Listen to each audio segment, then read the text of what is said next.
Welcome to frequency 528. Hi guys, I'm Joy. And I'm Keith. Welcome to Frequency 528. So today we want to talk about something that we thought about, but never really realized that we, as most people do, we do it. And we have tried to break the habit of being ourselves.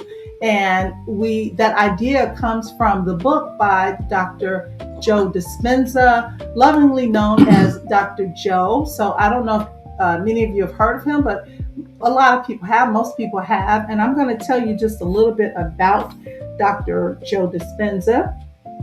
He studied biochemistry at Rutgers University. He also holds a Bachelor of Science degree with an emphasis in neuroscience and earned his Doctor of Chiropractic from Life University in Atlanta. He has received postgraduate training and continuing education in neurology, neuroscience, brain function and chemistry, cellular biology, memory formation and aging, and longevity. One of the things that people really know Dr. Joe for is the story of when he broke his back or his spine. Yeah, he was actually in a triathlon. Mm-hmm. And during the biking portion, he was rear-ended by an SUV. Mm-hmm. And I think it broke his back in about 6 places. Mm-hmm. And 4 leading surgeons, they all had the same diagnosis and prognosis that he wouldn't walk in, he'd never walk again. And they wanted him to have this radical surgery, which places titanium rods and screws in your back. Now, I've experienced that. I had a lower lumbar fusion with, 3 areas in my back. And for him, it would have gone from his lower lumbar area up to probably his C7, which is, I think it's called cervical. So that's higher up on. So yeah, back. just from, just a long rod. Can you imagine in your back? And so at the time, he decided that, man, that's going to really, limit my flexibility, my range of motion. And he decided that he was not going to have the surgery. And if I can quote him, he says, the intelligence that created the body can heal the body. And so he went on this journey of reconstructing. At the time, he was a chiropractor, so he knew a lot about the spine. Mm-hmm. So he went through this process of visually reconstructing his spine vertebrae by vertebrae in order to reconstruct it.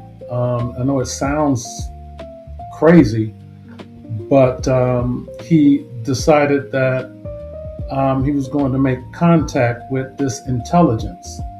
The intelligence I speak of, it's like who's digesting your food? I mean, who's beating your heart? I mean, it's got to be an intelligence that's making that happen. And so he decided to try to communicate, create a blueprint for this intelligence. And what took him 4 hours to do, can you imagine starting at your lower lumbar area, visually reconstructing it, and then thinking, am I gonna ever walk again? Yeah. So that message is not a clear message. Mm-hmm. So he would have to start all over again. Because he said he would be interrupted just by His thoughts. His thoughts, everyday just the everyday thoughts. that go on in your head. And so what took him 4 hours, he eventually got it down to like 45 minutes. He felt tingling in his feet, and legs, and he knew he was on to something. And so, that's his story. That's the story. And he healed himself completely. He Yep. completely healed himself. And if you see him now, you would never even guess that anything had ever happened to this man, ever. And so he then dedicated his life to studying the connection between the Mind and the body. mind and the body. So one of his books, I think probably one of his most popular books, is Breaking the Habit of Being Yourself. And you can get this on Amazon or anywhere. But we read the book. He read it straight through. I didn't read it straight through, but I would pick it up and read a chapter here, a chapter there. Very, very interesting book, and I love it because it shows you that your mind you're stronger than what you think. Yes, stronger Yeah. than what we were led to believe, what we're Right. taught every day. Always looking for something on the outside and not going within. And what really happens is, from the time that you are born, you are introduced to really other people's thoughts and Right. and what can I say? You're introduced to their thoughts. You're introduced to their habits And behaviors. and behaviors. Yes, Yeah. and so that becomes a part of your personality. Yeah. And which eventually unfolds into your personal reality. So it was just very interesting. And you just keep doing these same things over and over, and sometimes without thought. Just automatic, It's just auto. You It's- just do it. redundant behaviors, Excuse me. which are habits. Some habits are good. It's like learning how to walk. Right. Right. It's like learning how to drive a car. Right. At first, you okay, I got the key. Let me put my foot on the pedal Mhm. and turn it, then put it in gear. But now you just get in the car, you don't even think about it. Right. You just automatically do in that, Yeah. step by step by step. Yeah. Those are good habits. Yeah. But sometimes, you're introduced to habits that can hold you back in life. And sometimes too, thinking about that, I remember one time I was walking in a store, and I've told you the story before, where I think it was like Christmas or Thanksgiving, some busy time of the year, and there were like 3 sets of doors, 3 sets of double doors, and I think it was like a super Walmart or something, and everybody was just walking. I mean, it was tons of people just walking through one door and crowded, waiting for every person to go in. Right. And they had carts, and it was in the wintertime. We were in Chicago, and it was cold. And I looked over, and I see these other 2 sets of doors like 5 feet apart from each other. And I'm thinking, why is nobody going through these doors? And I was like, well, they must be locked. The doors must be locked. But they were not locked. They were open. And so I walked over to the middle set of doors, and then people started following me. But I didn't even realize until really I read this book. Well, I probably realized it, but I didn't realize that it was something. It was a phenomena that we do. We do Right. things without thinking. We just kind of follow the leader. And remember in school we had that game, Follow the Leader. Follow the leader. And Simon says. I never was a follower. I mean, they talk about peer pressure for kids, especially in high school. That was never a thing for me. Never. I never did something because somebody wanted me to do it or because it was something that everybody else was doing. I always had my own mind when it came to everything. So you could not just tell me to do something and I was going to do it. But anyway, I digress because one of the things that Dr. Joe says, or a question or two that he has in his book, is, does your mind control your body, or does your body control your mind? So we're going to talk about that. All right, so 2 of the questions, like I mentioned in Dr. Joe's book, that he poses are, Does your mind control your body, or does your body control your mind? So, what are your thoughts on that? Well, first, I'm not a doctor. Or, Right. Yeah, we're not doctors. This is just our experience. yeah. We're just talking about what we have read, our experiences, things like that. We're not trying to tell you to do anything. This is just us talking about our lives. Yeah. So when you say the mind, there's at least two minds because of the subconscious mind, and that's where everything, all of your behaviors, your habits, your experiences, is all stored there in your subconscious. Mm-hmm. And the conscious mind, I say it's good for creativity, your thoughts, your desires, things you want to do. But then in your subconscious mind, it's back to when you wanted to learn how to drive a car. Initially, the conscious mind says step by step, but after a while, when it's in the subconscious, boom, it's just automatic because it's there. Just like walking, just like any sport you pick up, it's there. And so when we talk about the mind, that subconscious mind is like running 95% of the time regularly. And your conscious mind is the 5% of the time is when you have to, When you're aware. So it's kind of like what they call metacognition, and that's thinking about what you're thinking about. You just stop for one moment. Let's just say, okay, I'm going to stop right here and say, I'm thinking about doing this podcast. That's not in the subconscious. That's something that just came from my conscious mind. But in terms of the habitual daily routines that we do every single day, that's stored in our subconscious mind. So I guess we can think of subconscious as like the storage of things in a way, like things that we're just used to doing or prone to doing. It's not. It's kind of on autopilot.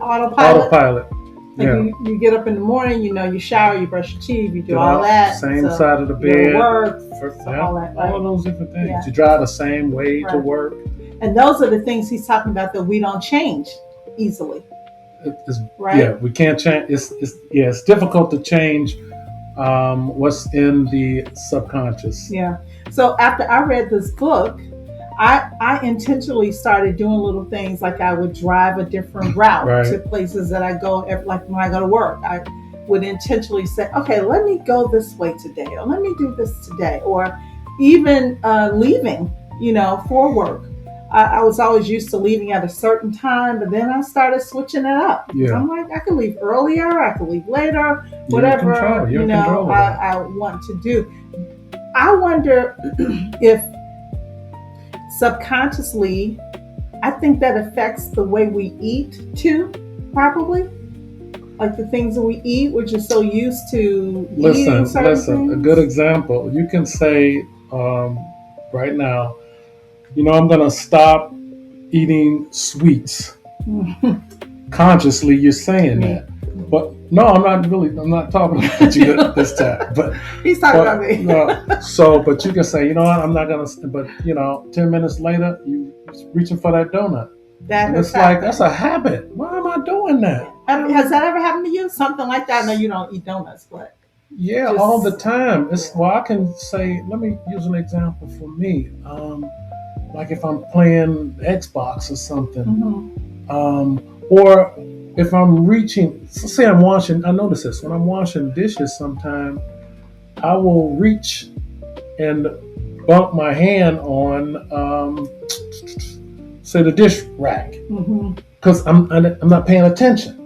I'm in autopilot. Right. Just boom, boom, boom. And so if I actually take my time and think about what I'm doing, it wouldn't happen. But that's just one example.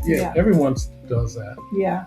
And so what do you think? I'll tell you what I think, but what are some ways that you think people can change those things. So they, not necessarily that things are, you doing anything wrong or bad, but just so that you won't be so stuck on autopilot all the Yeah. time. Because I think when you do that, you tend to live like that. Like you literally get stuck. Yeah. You don't think about having new experiences or Right. taking advantage of opportunities or things like that. So what are some things that you think, or what are some things that you did that helped you to change? Because I've seen tremendous change in you just over the years, and I think it's been a gradual thing, but I think this is really Yeah. huge.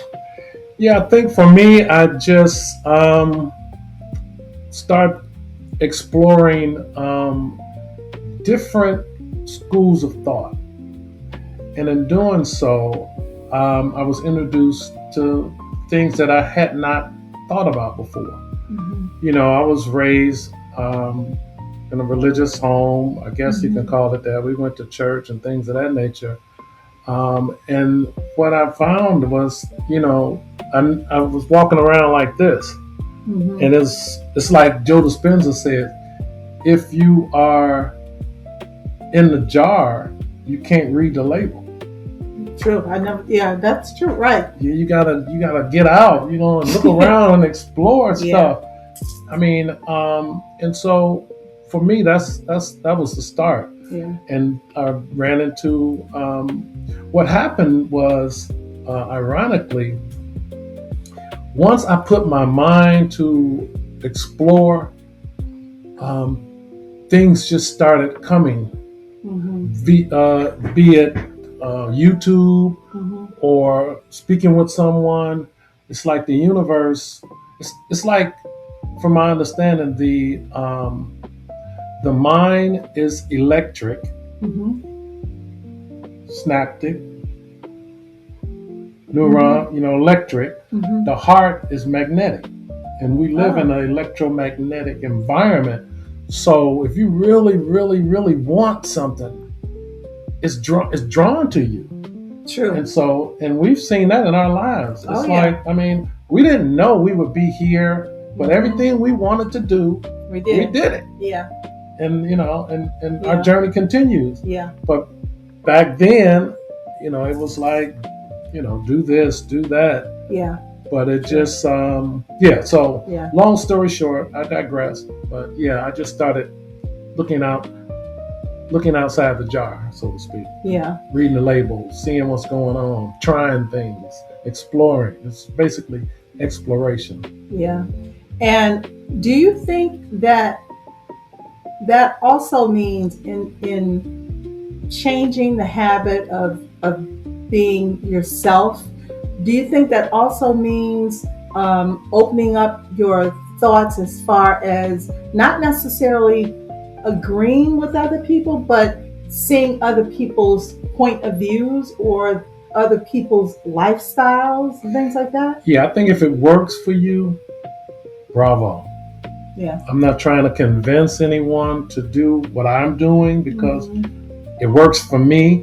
If whatever you're doing, if it works for you, it works for you. Yeah. But one caveat is you can get stuck in such a rut. Let's say if you have a bad relationship and you think a thought, a chemical is produced, and that chemical is released in your throughout your body, and after that chemical, it makes you feel a certain way. So then you'll react to that. Right. So if you see a child that you love, you know, you got serotonin and endorphins that are released, and automatically you're happy. Yeah. But at the same token, Or baby. yes, and at the same token, if you see your ex or an ex you don't like, not all exes. Yeah. Ex you don't like, right? or someone at your job that you don't like, automatically it releases a chemical, and you're like, you feel a certain way. You don't feel the same way you do when you see that child, a happy thing. So, but you get addicted. We get addicted to that chemical of anger. Yeah, that's And true. and so, like another quote from Joe Dispenza, they say, "Okay, I'll take your ex-husband, duct tape him, shoot him to the moon. You'll find someone else to Right. dislike because That feeling is you there. yeah." He's like, "I You need live on that. I that. need that." Yeah. Yeah. So it's Yeah, just we hear people all the time, say, or we hear people talk about other people who are like stuck in just a habit or a way of life or something that, and a lot of times it can be detrimental because, like you mentioned about hate, and I want to talk about that in a moment. So we were just mentioning the hate of it all. And I think a lot of times when people, let me distinguish this. There are some people that you just don't like, and so you choose not to have in your life because it's like negative energy or something like that. You just choose not to have them around. I think that is totally different than people hating someone, yeah. right? Because when you hate somebody, first of all, hate truly eats you up inside if you hold on to it because you know or if you just dislike something so strongly, it really consumes you and you don't even realize that it's consuming you. It's like drinking poison and Right. expecting the other person to die. Right, exactly. And my mom used to always say, and I always tell people about this. I was a teenager, and I, get upset for whatever reason, or even in my early 20s, and my mother would say, "Well, honey, those people gonna go to the party and have a good time, and they ain't gonna even think about you." Yeah. And I thought about that, and it's like, she's right. Nobody is like, "Where's joy? Where's joy?" So we have to stop thinking, first of all, that we're so important. You know what I mean? I mean, we are important, but we're more important in our own minds, I think, than we are Legend in your own mind. Legend in your own mind, And it's amazing the things that you learn as a child or as a young adult from your parents that can be good or can keep you stuck in certain ways, Yes. And I also talk about this story where I was like 15 and I just got up with an attitude. I didn't want to go to school, had no reason. And I just told my mother, because I used to get up early, and this day I didn't get up. And so she came in the room. She said, "What's wrong with you? Why are you not up?" And I said, "I just don't want to go to school." She said, "Well, are you sick?" And I said, "No, I just didn't want to go." So, she took my temperature and everything, or like just, they would hit you on the head and see if you had any sweat or whatever. And I was fine. And so she said, "Well, honey, you have a choice." And I said, "I do?" She said, "Yeah, you can either go to school with an attitude or you can go to school with a smile. But either way, you're going to school." So that always stuck with me. It taught me a few lessons. One, that I was responsible for myself. I was responsible for my own attitude. And also, no matter what, everything was going to go on. I mean, English class was going to go on, calculus was going on. All these things were happening with or without me. Right. So I either could jump on board and keep learning and have a good attitude. And I think that really propelled me into the person that I like to think of myself as. I'm generally a person who is, for the most part, I mean, everybody is, has attitudes about things, but for the most part, I can get over things pretty quickly. I really try my hardest to do that and try to kind of break the habit of, being myself. Because I think when we are stuck too long in one place of who we are, that's a problem. Yeah. And to piggyback, it's, I'm good at storytelling. I'm giving these illustrations, but I can't think. Yeah. And so the amazing thing about us as humans, we have the ability to hold on to things, I'll say. An example I'll give is the ability to go into fight or flight. Okay, so with animals, the lion chases the gazelle he goes into flight mode. Mhm. All right, now that's stress. Mhm. That's stress on the body Right. because your body, your cells, they can only be in growth or protection. Mhm. So if they're in protection, there's no growth. So if humans have the ability to stay in protection for which is fear, which for great lengths of time, Mhm. which is depleting them of their energy, Mhm. and that's how they end up getting sick. Anyone that is fearful all the time, Mhm. the immune system is depleted because we're like little batteries. So again, Good point. so the gazelle chased by the lion, outruns the lion. They have the ability to forget all of that happened and go back into growth. Humans, we have that ability. If we think about it, we say to ourselves, why do I dislike this person, or why do I hate this person, or why am I holding on to that? I'm not helping myself. And you consciously think about, and then because it's okay to go into fight or flight, like if someone cuts you off in traffic, but it's how long you stay there. That's the important thing. As humans, we got to say, all right, let me regroup. It's not the end of the world, and go back into that peaceful state. Now your body can go back and try to get back to homeostasis and that balance, and help you maintain a healthy, healthy body. That's a good point. I think I remember. In fact, I do remember when you talked about you just mentioned about if someone cuts you off in traffic. I remember seeing an interview with Dr. Joe Dispenza, and he was saying we should aim to get to the point where it doesn't even matter. Right. That's the goal. You want to get back to that point where, okay, that's over. But he said the goal is that you want to get to a point where it doesn't even faze you. But being human, right? It will. It will. But if you catch it, yeah. Every time you catch it, he said that's a win. Because you're aware of it. And so you're breaking the habit of being yourself. That's right. Exactly. I love that. Yeah. I love that. Me too. Well, we thank you for being with us today. And this was an interesting conversation. And we will be back. In the meantime, we want you to take care of yourself. Be well. Bye-bye. Take care. Please like, comment, share, and subscribe.